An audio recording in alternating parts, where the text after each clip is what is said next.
저보다 더 힘든 피해자가 있기 때문에 제가 힘들어해서는 안 된다라는 생각을 했고, 제가 피해자들에게 드리고 싶은 말씀은 자책하지 않으셨으면 좋겠다라는 거예요.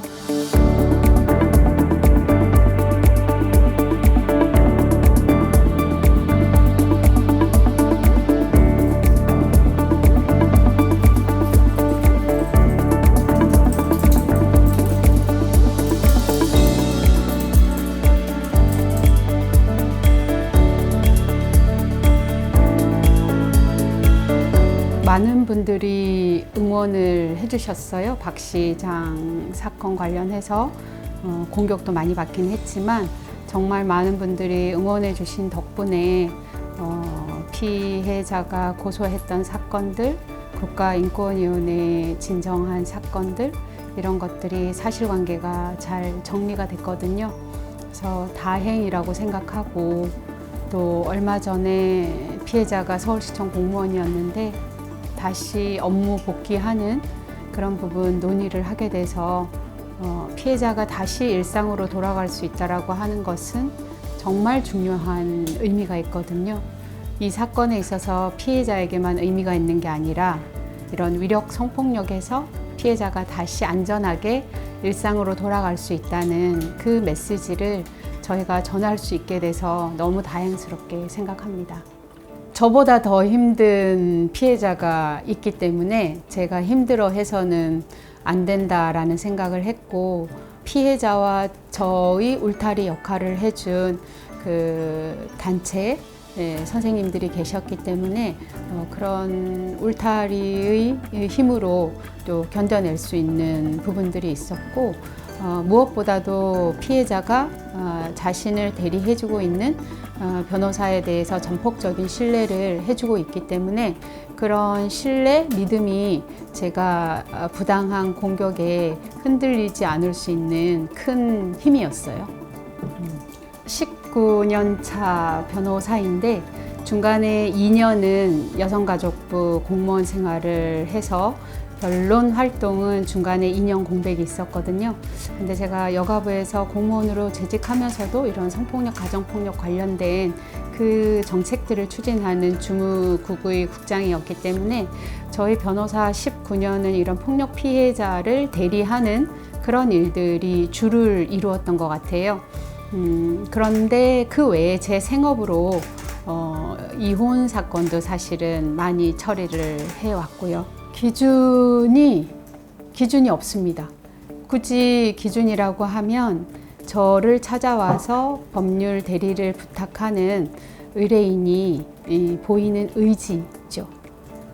단둘이 있는 상황에서 입은 피해에 대해서 사실은 피해자가 그 피해 내용에 대해서 경험한 사실을 진술하는 것 이외에 객관적 물리적인 증거를 확보하기 어려운 사건들이 정말 많거든요.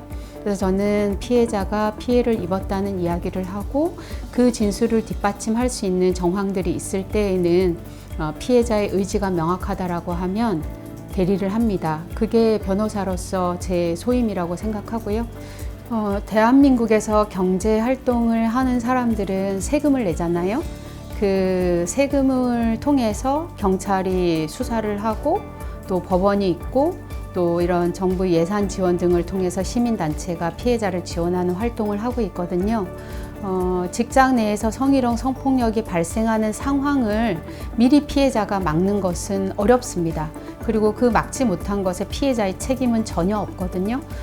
본인이 원치 않는 상황에서 그런 피해를 입었을 때 제가 피해자들에게 드리고 싶은 말씀은 자책하지 않으셨으면 좋겠다라는 거예요. 그리고 그 피해 입은 게 본인의 잘못이 아니기 때문에 그 피해에 대해서 적극적으로 도움을 요청하시면 좋을 것 같아요. 우리나라 전국에 보면 성폭력 상담소도 있고 또 예전하고는 다르게 지금은 변호사님들도 굉장히 많고 이런 인터넷이나 뭐 채팅 창구를 통해서도 변호사의 조언을 받을 수 있고 하기 때문에 본인이 입은 피해에 대해서 이것은 내 허락에 의한 게 아니다. 그리고 나에게 불편함을 주는 행위였다 라고 했을 때에는 적극적으로 주변에 전문가에게 도움을 요청하시는 게 저는 가장 좋다고 생각합니다. 노란 머리를 하든 빨간 머리를 하든 타인에게 해를 끼치지 않으면 그거는 개인의 자기 결정권이고 개인의 문제이거든요. 그런데 타인의 외모나 신체적인 조건 이런 걸 들어서 비하하거나 공격하는 것은 우리 사회의 수준을 저는 드러내는 것이라고 생각하거든요. 그런 측면에서 굉장히 촌스러운 거죠. 특히 박 시장님을 지지하는 사람들이라고 하면 인권에 대한 감수성이 그래도 남달라야 하지 않겠어요? 그런 분들이 노란 머리라고도 안 해요. 노란 대가리라 그러고 제 페북 메신저를 보면 그 얼굴로 어떻게 그 얼굴을 들고 어떻게 세상을 살 수 있냐 뭐 이런 류의 이런 혐오하거나 신체 외모를 비하하는 이런 메시지 보내는 분들이 많이 계시거든요. 욕을 사용하는 것은 기본이고 그래서 저는 우리 사회의 촌스러운 부분이라고 생각하고 그런 거 고쳐져야 되는데 그런 말을 하는 분이 스스로 멈추기는 어려울 것 같고 그런 말을 하는 사람이 있을 때 주변에서 우쭈쭈 해주지 말고 그게 잘못됐다라고 조언해주는 저는 그런 자세가 필요하다고 생각해요. 저희 아이들은 제가 세월의 힘으로 커가고 있다라고 얘기를 하는데 각자 도생이에요. 저희 가족은. 각자 자기 삶을 최선을 다해서 사는 거고 자기가 한 행동에 대해서는 자기가 책임져야 한다 이 주의거든요. 뭐 저도 제 삶이 바쁘기 때문에 아이들 숙제를 봐주거나 이럴 수도 없고 숙제 안 해가면 학교에 가서 혼나는 거는 본인의 책임이잖아요. 그래서 제가 학기 초에 담임 선생님 만나면 꼭 부탁드리는 게 혹시 저희 아이가 준비물을 못 챙기거나 숙제를 안 해왔을 때 엄마 보고 뭐라고 하지 말아달라. 이건 우리 아이의 문제니까 우리 아이를 선생님 재량껏 혼내키셔라. 그렇게 부탁드려요. 제 책임이 아니다. 제가 그렇게 말씀드려요. 저는 여행 다니는 거 좋아하고요. 음악 크게 들으면서 혼자 운전하는 거 좋아하고 또 낮에 빈속에 맥주 마시는 거 좋아하거든요. 그래서 어떤 분은 제가 술을 엄청 많이 마시는 줄 알던데 그렇진 않아요. 고작 해봐야 한 2캔 정도 마시는 거지만 그 낮에 좋은 음악 있는 곳에서 혼자 앉아서 맥주 한잔 하면 천국이 따로 없는 것 같아요. 중요한 거는 지금 이 순간은 2번 다시 돌아오지 않잖아요. 그러니까 지금 이 순간에 내가 최선을 다하고 내 시간을 만끽하는 게 정말 중요하다고 생각하거든요. 그래서 저는 속상한 일이 있든 기쁜 일이 있든 그 순간을 만끽하려고 하고 있어요. 자유인으로 살려고요. 변호사로서 제가 공적인 이런 활동을 해서 사회에 기여할 수 있는 부분이 있다고 생각했었거든요.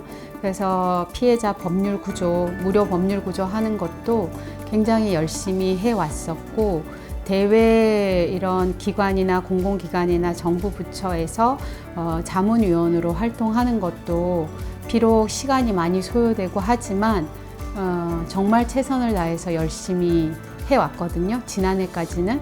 제가 이제 우리 한국 나이로는 50살이 되고 있고 제 삶을 조금 더 충실하게 살아야겠다라는 생각을 했어요. 그거는 뭐 아무리 밝은 척 얘기를 해도 지난해 그 사건을 통해서 몸도 마음도 소진된 부분이 있기 때문에 충전의 시간이 필요하기도 하고 그래서 제 삶에 조금 더 집중하기 위해서 그런 외부 활동이나 이런 거는 대폭 가지치기를 했습니다. 그래서 좀 더 자유롭게 제 삶을 만끽하면서 사는 게 제 목표예요. 아이들도 조금 돌보고요. 감사합니다.